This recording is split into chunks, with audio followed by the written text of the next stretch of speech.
In the continuation of this chapter electromagnetic induction, today we are going to start the different topic Lenz's law and motional EMF. So today we will cover these two topics, Lenz's law and motional EMF. So students, before starting these two topics, I should revise what we have covered in the chapter. This chapter is electromagnetic induction. In electromagnetic induction, an EMF is induced or a current is induced in a circuit if the magnetic flux linked with the circuit changes. So I should write the definition of electromagnetic induction is change in magnetic flux causes an induced EMF or induced current मतलब क्या होता है कि अगर कोई circuit हमारे पास है, किसी कॉइल का सर्किट स्पेशली वो होता है क्योंकि कॉइल के सर्किट में ही फ्लक्स चेंज हो सकता है। अगर किसी कॉइल के सर्किट से लिंक मैग्नेटिक फ्लक्स चेंज होता है तो कॉइल में इंड्यूस्ड ईएमएफ और इंड्यूस्ड करंट प्रोड्यूस हो जाती है। फ्लक्स का फॉर्मूला हमने पहले से ही समझ लिया क्या होता है। मैग्नेटिक फ्लक्स होता है phi is equal to B A cos theta for a single turn coil. If there is N turn coil it can be written as N B A cos theta. So students, first we have covered the flux, magnetic flux. Magnetic flux is basically the number of field lines passing through a surface held in magnetic field, and magnetic flux is given by phi is equal to NBA cos theta. After that we come across this electromagnetic induction. So इसमें क्या होता है, इसमें हमने Faraday's के और Joseph Henry, Faraday's and Henry के experiment को स्टडी किया and those experiments were showing the result that if we change the magnetic flux linked with a coil और with a circuit then an EMF is induced in the circuit और a current is produced. That current is called the induced current. That is basically the electromagnetic induction. उसके बाद हमने Faraday's laws of electromagnetic induction को study किया। तो Faraday's laws of electromagnetic induction क्या थे? There were two laws of electromagnetic induction given by Faraday. One is the definition of electromagnetic induction: whenever there is a change in magnetic flux linked with a circuit, then an EMF is induced in the circuit which lasts so long as the change in magnetic flux continues. Okay, मतलब किसी भी circuit में induced EMF होता है या induced current produce होती है जब तक कि उस सर्किट से लिंक मैग्नेटिक फ्लक्स में चेंज होता है। दूसरा जो लॉ था वो ये था कि जो इंड्यूस्ड ईएमएफ है that E is equal to minus delta phi upon delta T और minus D phi by D T. ये हमारा फैराडे का सेकेंड लॉ था और इसका जो मैग्नीट्यूड होता है इंड्यूस्ड ईएमएफ का that is delta phi by delta t. मतलब जो इंड्यूस्ड ईएमएफ होता है वो इस बात पर भी डिपेंड करता है कि हमारा जो फ्लक्स है वो कैसे चेंज हो रहा है। If rate of flux change is faster means if time is less then induced EMF will be greater. So E is equal to minus D phi by D t. और यहाँ पर negative sign आया था। Negative sign का मतलब होता है कि this induced EMF always opposes the cause which is responsible for its production। मतलब जो induced EMF होता है वो हमेशा किसका अपोज करेगा? चेंज इन मैग्नेटिक फ्लक्स का अपोज करेगा। E is equal to minus delta phi by delta t. E is equal to minus delta phi by delta t. मतलब जो फ्लक्स चेंज है that is opposed by the induced EMF। तो यहाँ तक हमारी last time बात हो गई थी और मैंने आपसे कहा था कि E is equal to minus D phi by D t very important result है, फैराडे का सेकेंड लॉ है, इसको हम एक्सटेंसिवली यूज करेंगे।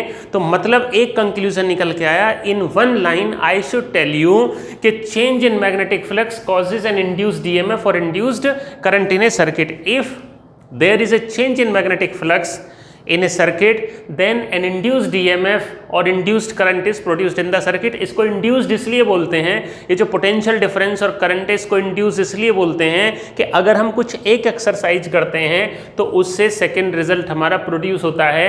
अगर हम किसी सर्किट से लिंक मैग्नेटिक फ्लक्स में चेंज करते हैं तो उसमें करंट प्रोड्यूस हो जाती है, उसमें इलेक्ट्रोमैग्नेटिक इंडक्शन होता है, ईएमएफ इंड्यूस हो जाता है। ओके, सो ये हमारी यहाँ तक बात हो गई थी। अब इसके बाद एक क्वेश्चन हम इसके ऊपर बेस्ड कर लेते हैं, और ये क्वेश्चन मैंने यहाँ पर लिखा हुआ है, एक coil with an average diameter of 0.02 meter is placed perpendicular to a magnetic field of 6000 Tesla. मतलब एक कॉइल है जिसका डायमीटर कितना है 0.02 मीटर, मतलब कॉइल का रेडियस कितना हो जाएगा 0.01 मीटर।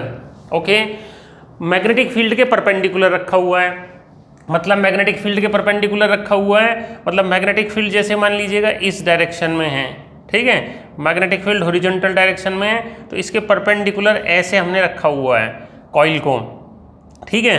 तो इसका एरिया वेक्टर भी किधर हो गया, इसी के लॉन्ग हो गया, तो थीटा कितना हो गया हमारा 0 डिग्री, मतलब coil is placed perpendicular to magnetic field. तो आप यहाँ पर समझें बात को कि थीटा हमारा 0 डिग्री होने वाला है और फ्लक्स हमारा मैक्सिमम होगा। तो कॉइल में क्या हुआ, अगर हम फ्लक्स चेंज कर रहे हैं, अगर हम क्या चेंज कर रहे हैं, मतलब changing the magnetic field. Flux किस वजह से चेंज हो रहा है, मैग्नेटिक फील्ड की वजह से, मतलब जो डेल्टा फाई है, phi is equal to B A, this is for single turn, और अगर n टर्न्स हैं तो NBA, जैसा कि इस कॉइल में पूछा गया है find the number of turns, तो फ्लक्स हो जाएगा इसका NBA, और जो EMF का मैग्नीट्यूड होता है that is delta phi upon delta T. So delta phi की value NBA upon delta T. तो यहाँ पर केवल मैग्नेटिक फील्ड चेंज हो रहा है, तो हम क्या कर सकते हैं, हम इसको N और A को बाहर लिख सकते हैं, तो ये हो जाएगा delta B upon delta T, और यहाँ पर इंड्यूस्ड ईएमएफ, जो ईएमएफ इंड्यूस्ड है उसका मैग्नीट्यूड हमें दिया हुआ है, that is given equal to 11 volt. So 11 is equal to N into area of the coil क्या हो जाएगा pi R square, into change in magnetic field कितना हो गया 10,000 माइनस, मतलब 6,000 to 10,000, so this is 10,000 minus 6,000 divided by in how much time, the time taken is 4 second.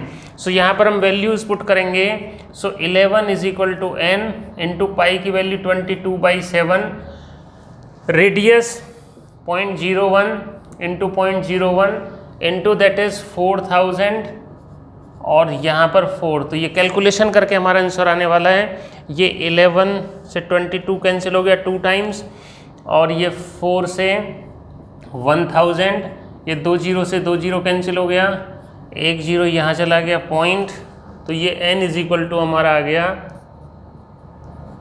7/2 into 0.1 70 35। So n is equal to 35 turns.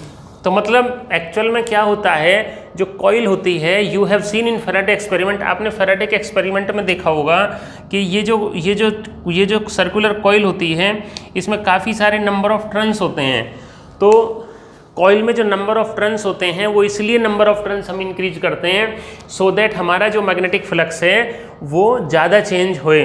तो हमने जो Faraday second law जिसकी मैं बात कर रहा था काफ़ी इंपॉर्टेंट है, E is equal to minus delta phi by delta T और E is equal to minus D phi by D t. तो अगर phi is equal to NBA और यहाँ पर NBA cos theta, theta is equal to 0 degree here, तो अगर हमारा इनमें से कुछ भी चेंज होता है तो मैग्नेटिक फ्लक्स चेंज हो जाएगा और मैग्नेटिक फ्लक्स चेंज होने की वजह से हमारा ईएमएफ इंड्यूस हो जाएगा। और इस तरह से हमने इस फैराडे के सेकंड लॉ को यूज़ करके एक न्यूमेरिकल किया जिसमें हमने कॉइल में टोटल नंबर ऑफ टर्न्स को कैलकुलेट किया। तो अब हम आगे स्टार्ट करते हैं next topic, Lenz's law. Okay, so Lenz law, now we start Lenz law. Lenz's law का Lenz's law is not a new law, ये कोई नया लॉ नहीं है। जो हमने फैराडे का सेकंड लॉ स्टडी किया है ना, क्या फैराडे का सेकंड लॉ स्टडी किया है, E is equal to minus delta phi by delta T. तो इसमें आप ये देख रहे हैं कि E is equal to minus delta phi by delta T, और नेगेटिव साइन का ये मतलब होता है कि induced EMF opposes the change in magnetic flux, मतलब जो फ्लक्स चेंज हो रहा है उस फ्लक्स चेंज का अपोज होता है ओके किसके द्वारा? इस EMF induced EMF opposes the cause. मतलब पहली बात तो आप ये समझें कि किसी भी सर्किट में ईएमएफ क्यों इंड्यूस होता है। ईएमएफ मतलब पोटेंशियल डिफरेंस क्यों बिल्डअप हो रहा है, क्यों ईएमएफ इंड्यूस हो रहा है, और किसी भी सर्किट में करंट क्यों इंड्यूस हो रही है। तो मैंने आपको बता दिया चेंज इन मैग्नेटिक फ्लक्स की वजह से। और फैराडे सेकंड लॉ क्या कहता है? फैराडे सेकंड लॉ ये कहता है कि E = -dφ/dt, मतलब induced EMF opposes the change in magnetic flux. यही लेंज लॉ है, यही लेंज लॉ है। और लेंज लॉ का जो बेसिक एप्लीकेशन है लेंजेस लॉ का, this is used to find the direction of induced current. तो स्टूडेंट्स जब कोई सर्किट हमें दिया हुआ होगा और हमें उस सर्किट से लिंक मैग्नेटिक फ्लक्स में चेंज गिवन होगा, तो हमसे ये कहा जाएगा कि भाई देखो ये सर्किट है और इससे लिंक मैग्नेटिक फ्लक्स में चेंज हो रहा है और इसमें ईएमएफ इंड्यूस हो रहा है और इसमें करंट भी इंड्यूस हो रही है, तो आप इंड्यूस्ड करंट की डायरेक्शन बताओ। ओके तो इंड्यूस्ड करंट की डायरेक्शन निकालने के लिए हम लेंजेस लॉ का यूज करेंगे। So this is the modified form of Faraday second law और this law is used to find the direction of induced current. अभी मैं इसका आपको एप्लीकेशन भी करके दिखाऊंगा। एग्जाम में इंड्यूस्ड करंट की डायरेक्शन निकालने के लिए क्वेश्चन आता है और हम लेंजेस लॉ को यूज करके इंड्यूस्ड करंट की डायरेक्शन निकालते हैं। तो कैसे निकालेंगे? तो इसका जो स्टेटमेंट है वो ये है कि induced current always appear in such A direction, मतलब जो करंट इंड्यूस होगा वो ऐसे इंड्यूस होगा कि वो अपोज करेगा responsible for its protection. Induced current always appear in such A direction that it opposes the cause responsible for its protection. मतलब आपने फैराडे और हेनरी के एक्सपेरिमेंट में ये देख लिया कि जब हम बार मैग्नेट को कॉइल की तरफ लेके जाते हैं या बार मैग्नेट को कॉइल से दूर लेके जाते हैं तो कॉइल में करंट इंड्यूस होती है। ऐसे सिंपल एग्जांपल मैं यहाँ पर आपको दिखाता हूँ। सपोज ये मैंने कोई कॉइल को सस्पेंड करके रखा हुआ है, सिंगल टर्न कॉइल है, ऐसे वर्टिकल प्लेन में ऐसे सस्पेंड की हुई है रिंग की तरह, और यहाँ पर मैं क्या करता हूँ, इसको बार मैग्नेट को लेके जाता हूँ कॉइल की तरफ। ओके ये situation please try to understand, समझने की कोशिश करो, ध्यान से तुम सुनो। तुम बस इतना जान लो कि जो करंट इंड्यूस होगा वो क्या होगा, अपोज करेगा उस कॉज का जिसकी वजह से वो प्रोड्यूस हो रहा है। अब आप ये देखो सिंपल इलेक्ट्रोमैग्नेटिक इंडक्शन है, ये बार मैग्नेट इस कॉइल की तरफ ले जाई जा रही है, बार magnet is move towards the coil, तो क्या होगा, इस कॉइल से लिंक मैग्नेटिक फ्लक्स में चेंज होगा क्योंकि इस बार मैग्नेट का मैग्नेटिक फील्ड है, फील्ड लाइंस निकल रही हैं, तो मैग्नेटिक फ्लक्स अगर चेंज होगा तो इसमें क्या होगी, करंट इंड्यूस होगी। तो मेरा कहना ये है जो लेंजेस लॉ है उसकी स्टेटमेंट ये है कि करंट ऐसे इंड्यूस होगी कि उस कॉज का, कॉज क्या है, मतलब करंट क्यों इंड्यूस हो रही है, करंट इंड्यूस हो रही है मैग्नेट को कॉइल की तरफ लेके जाने से, इस कॉइल में करंट इंड्यूस होगी। तो करंट क्यों इंड्यूस होगी, क्योंकि मैग्नेट को कॉइल की तरफ लेके जा रहे हैं। ओके तो कॉइल की जो करंट है वो इसका अपोज करेगी, कॉइल की करंट इसका अपोज करेगी, तभी कर पाएगी जब इसकी मोशन का अपोज हो रहा हो, क्योंकि मोशन की वजह से ये हो रहा है। तो उसकी वजह से यहाँ पर कौन सा पोल डेवलप होना चाहिए, नॉर्थ पोल एक दूसरे को रिपेल करते हैं, तो यहाँ पर करंट इस तरह से इंड्यूस होए कि नॉर्थ पोल बन जाए। और नॉर्थ पोल के लिए इधर से अगर आप देखेंगे तो करंट का डायरेक्शन कैसा होना चाहिए, एंटी क्लॉकवाइज। मतलब आप ये जान लो कि अगर किसी कॉइल में करंट एंटी क्लॉकवाइज है तो वो नॉर्थ पोल, और अगर किसी कॉइल में करंट क्लॉकवाइज है तो वो साउथ पोल। मतलब ये इधर से अगर आप देख रहे हैं बार मैग्नेट को कॉइल की तरफ लेके जा रहे हैं तो बार मैग्नेट के सामने वाली जो कॉइल की फेस होगी उसमें करंट का डायरेक्शन कैसा होगा, एंटी क्लॉकवाइज होगा। So this is how we have found the direction of induced current in a coil, okay, जो कि मैग्नेट की मोशन की वजह से प्रोड्यूस हुई है। अब अगर मान लो सेकेंड डायग्राम में हम यहाँ पर क्या करते हैं, इस बार मैग्नेट को, ये नॉर्थ है साउथ है, इसको दूर लेके जा रहे हैं, तो दूर लेके जाने से क्या होगा, दूर लेके जाने का अपोज कब होगा, दूर लेके जाने का अपोज तब होगा जब यहाँ पर कौन सा पोल डेवलप होगा, साउथ पोल। तो साउथ पोल के लिए करंट का डायरेक्शन कैसा होना चाहिए, क्लॉकवाइज। मतलब कई बार ऐसा भी होता है कि दूसरी तरफ से देखेंगे आप, तो दूसरी तरफ से देखेंगे तो इसका जो डायरेक्शन है करंट का वो रिवर्स हो जाएगा, और बार मैग्नेट के सामने से देखने पर यहाँ पर कौन सा पोल डेवलप होगा, साउथ पोल। साउथ पोल के लिए करंट की डायरेक्शन क्या होगी, क्लॉकवाइज। तो आप ये देख रहे हैं कि बार मैग्नेट को कॉइल के पास मोशन कराने से, बार मैग्नेट को कॉइल की तरफ लेके जाने से या कॉइल से दूर लेके जाने से क्या हो रहा है, कॉइल में करंट इंड्यूस हो रही है और उस इंड्यूस्ड करंट की डायरेक्शन हम लेंज़ लॉ से निकाल रहे हैं अपोजिट करके कि यहाँ पर नॉर्थ है तो यहाँ भी नॉर्थ बनेगा क्योंकि रिपल्शन होना जरूरी है अपोजिशन के लिए, यहाँ नॉर्थ है तो यहाँ पर साउथ बनेगा क्योंकि इसकी मोशन का अपोज करने के लिए यहाँ पर साउथ बिल्डअप होना जरूरी है। ओके, अब यहाँ पे एक और यहाँ पर मैं डायग्राम बना के दिखाता हूँ आपको कैसे। ये मान लो कोई वायर है और इसमें आई करंट है और इसके ऊपर ये कोई लूप रखा हुआ है, there is a loop placed over the wire and there is a current in straight wire. तो अब देखो क्या होगा, I increases, find direction of induced current in loop if I, मतलब ये जो लूप है ये करंट कैरिंग वायर है, इसमें आई करंट है और इसके ऊपर ये लूप रखा हुआ है। आपसे कहा गया है कि इस लूप में करंट का इंड्यूस्ड करंट का डायरेक्शन बताओ। अगर ये वायर में करंट इंक्रीज करता है, सो इस वायर में अगर करंट इंक्रीज करेगा तो यहाँ पर क्या होगा, इस वायर का यहाँ पे मैग्नेटिक फील्ड होगा सेंटर पे, कॉइल के सेंटर पे मैग्नेटिक फील्ड होगा ना। कितना होगा, लॉन्ग स्ट्रेट वायर का मैग्नेटिक फील्ड कितना होता है, μ0/4π इंटू 2I/r। ये मैग्नेटिक फील्ड है करंट कैरिंग स्ट्रेट वायर का r परपेंडिकुलर डिस्टेंस पर, μ0/4π इंटू 2I/r। तो अगर मैं करंट को इंक्रीज करूंगा तो मैग्नेटिक फील्ड इंक्रीज करेगा, मैग्नेटिक फील्ड इंक्रीज करेगा तो फ्लक्स इंक्रीज करेगा, फ्लक्स इंक्रीज करेगा तो ईएमएफ इंड्यूस होगा जिसकी वजह से करंट प्रोड्यूस हो जाएगी। तो करंट की डायरेक्शन क्या होगी, उसका एक और फंडा है निकालने का कि इस करंट का जो मैग्नेटिक फील्ड है सेंटर पे और जो इंड्यूस्ड करंट का मैग्नेटिक फील्ड है वो अपोजिट होंगे। मतलब मेरा इस करंट की वजह से मैग्नेटिक फील्ड अगर मैं स्ट्रेच करके कर्ल करता हूं तो बाहर की तरफ, लेकिन इसमें करंट इस तरह से इंड्यूस होगी कि मैग्नेटिक फील्ड अंदर, और जब मैग्नेटिक फील्ड अंदर तो fingers are curled towards clockwise, so direction of current will be clockwise. Okay, अगर आई डिक्रीज करें, इफ आई डिक्रीजेस तो उल्टा हो जाएगा, ऑब्वियस सी बात है। आपको ये ध्यान रखना है, अगर ये डिक्रीज करती है तो फिर हम अपोजिट नहीं लेंगे, सेम रहेगा, क्योंकि डिक्रीज का अपोजिशन मतलब allow it to decrease. So decrease करेगा तो एंटी क्लॉकवाइज। और अगर आई स्टेडी है, मतलब अगर कांस्टेंट करंट फ्लो कर रहा है, ना इंक्रीज कर रहा वायर में करंट ना डिक्रीज कर रहा, तो क्या होगा, no current, no current, no current is induce. मतलब करंट तभी इंड्यूस होता है, ये तो आपने देख ही लिया, जो फैराडे सेकंड लॉ है उसमें ये पता लगता है कि करंट केवल तभी प्रोड्यूस होती है जब मैग्नेटिक फ्लक्स में चेंज होता है। तो यहाँ पर जब करंट स्टडी रहेगी तो यहाँ पर मैग्नेटिक फील्ड भी कांस्टेंट रहेगा, मैग्नेटिक फील्ड कांस्टेंट रहेगा तो फ्लक्स भी कांस्टेंट रहेगा और कोई करंट यहाँ पर इंड्यूस नहीं होगा। तो हमने एक ये क्वेश्चन किया इंड्यूस्ड करंट की डायरेक्शन निकालने का, एक ये क्वेश्चन किया इंड्यूस्ड करंट का, और एक ये एग्जाम्पल किया। तो मतलब अल्टीमेट जो लेंज लॉ का जो रिजल्ट है वो यही है कि induced current always opposes the cause, opposes the cause.